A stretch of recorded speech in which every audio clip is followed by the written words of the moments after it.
Every story carries a whisper of the soul. Listening isn't enough. Feel it. This is Soul Stories.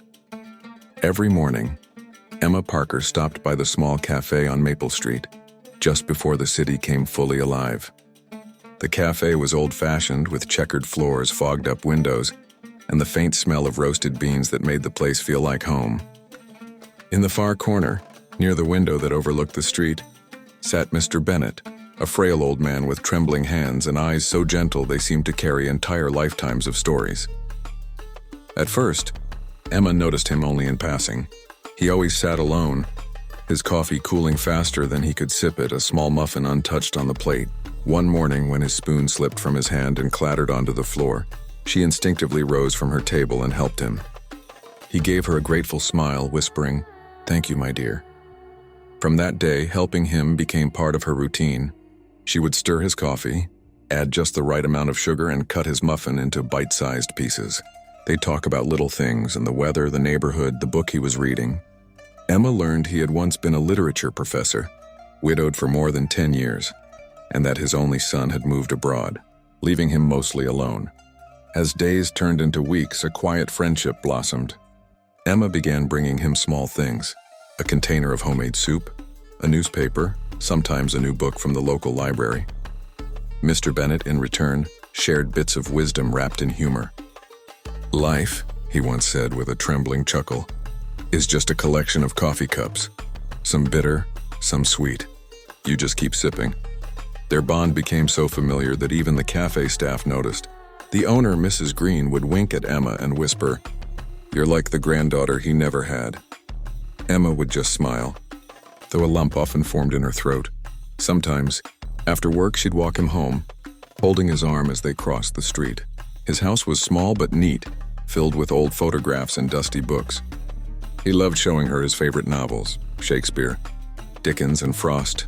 Emma would read to him aloud, her voice soft and patient as he listened with his eyes closed, smiling faintly at the memories her words stirred.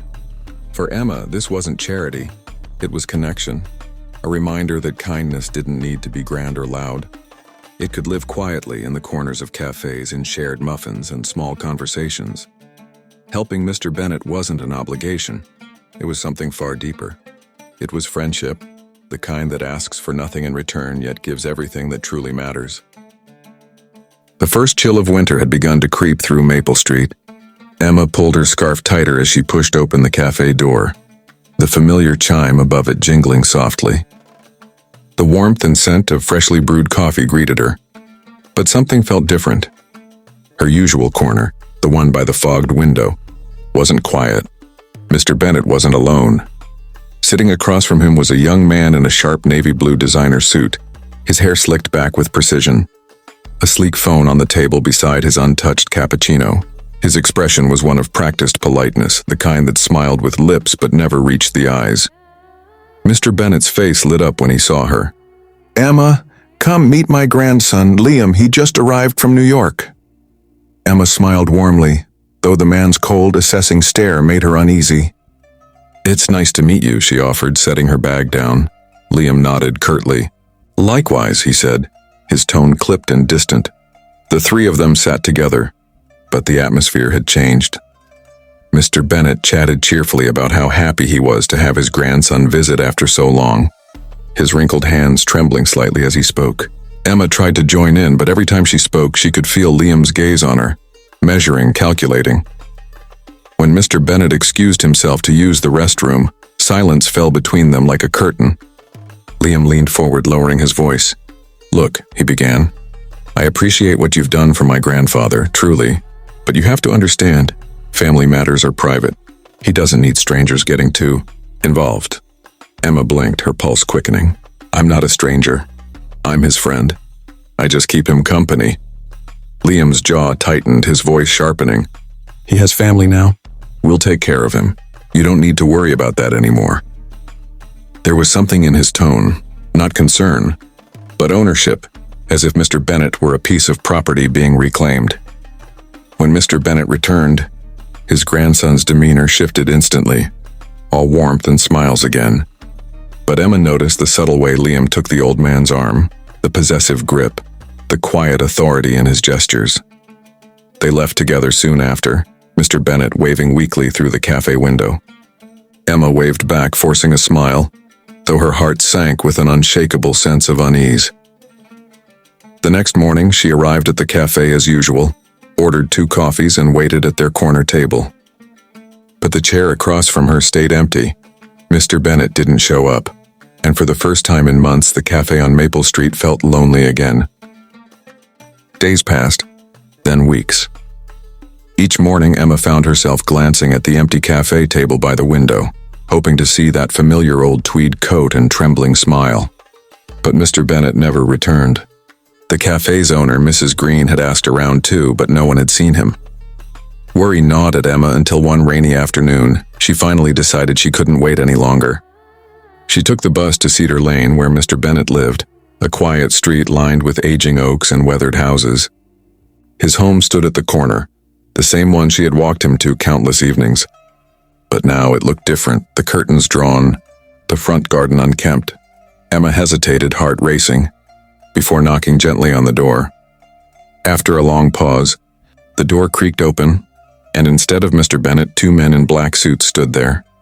They looked professional, too polished for the humble surroundings. Behind them in the hallway, she caught sight of Liam, standing with arms crossed and that same cold expression on his face. "Miss Emma Parker?" one of the lawyers asked formally. "Yes," she replied, confused. "I'm a friend of Mr. Bennet's. Is he all right?" The man exchanged a look with his colleague before saying, "Mr. Bennet has requested limited visitors while we handle his estate matters." "Estate matters?" Emma repeated, her voice barely above a whisper. "Why, what's going on?" Liam stepped forward smoothly, adjusting his cufflinks. "He's just getting his affairs in order. You know how it is at his age. It's best you move on now, Miss Parker. He doesn't need any more distractions." Emma's breath caught. "Distractions?" she echoed, anger creeping into her tone. "I've been his friend for months. I care about him." Liam cut her off with a dismissive smile. "Yes, and we appreciate your kindness. But family should handle family business." Just as Emma turned to leave, a faint, trembling voice echoed from down the hall. "Emma, wait." All 3 men froze. Mr. Bennet shuffled into view, pale and frail, his hands trembling more than ever. "She's not a distraction," he said, his voice soft but firm. "She's my friend." Ignoring the lawyer's discomfort, he reached into his cardigan pocket and pulled out a small envelope, sealed and slightly wrinkled. "This is for you," he whispered. "Don't let them take it." "Grandpa, you're tired," Liam said quickly, stepping forward. "Go back and rest." Emma met Mr. Bennet's watery eyes one last time before the door shut between them. Outside, the rain had begun to fall harder. She clutched the envelope to her chest, heart pounding with confusion, fear, and a sinking sense that something was terribly wrong. That night, Emma sat at her small kitchen table, the rain still tapping softly against the window. The envelope Mr. Bennet had pressed into her hands lay before her, slightly damp from the storm in her trembling fingers. For a long moment, she just stared at it, afraid of what she might find or lose once she opened it. Finally, with a deep breath, she tore the seal. Inside was a handwritten letter in Mr. Bennet's careful wavering script and a notarized document with an official stamp.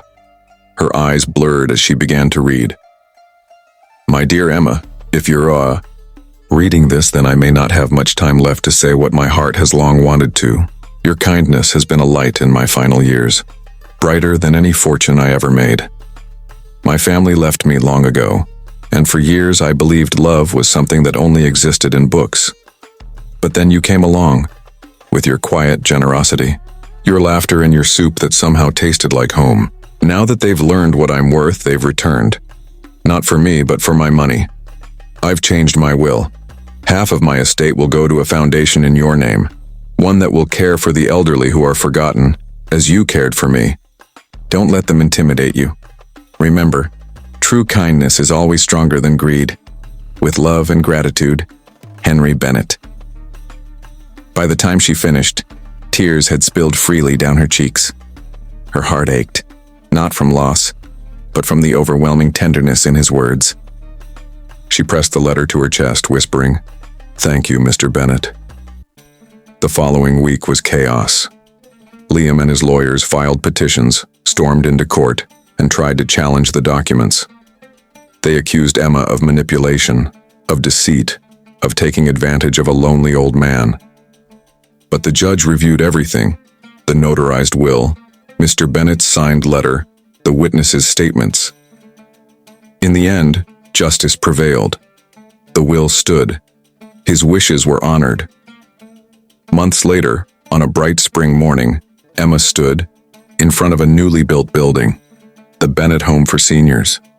The air smelled of fresh paint and blooming roses. Volunteers bustled inside, preparing rooms for residents. A brass plaque hung beside the entrance, shining in the sunlight. It read, "The Bennett Home for Seniors, for those who give without expecting anything in return." Emma smiled through tears. She could almost hear Mr. Bennett's warm chuckle in the wind, as if he were still sitting across from her at their cafe table, his coffee cup trembling but his eyes filled with kindness. And in that moment, Emma knew some friendships never end. They just live on in the hearts they've changed forever.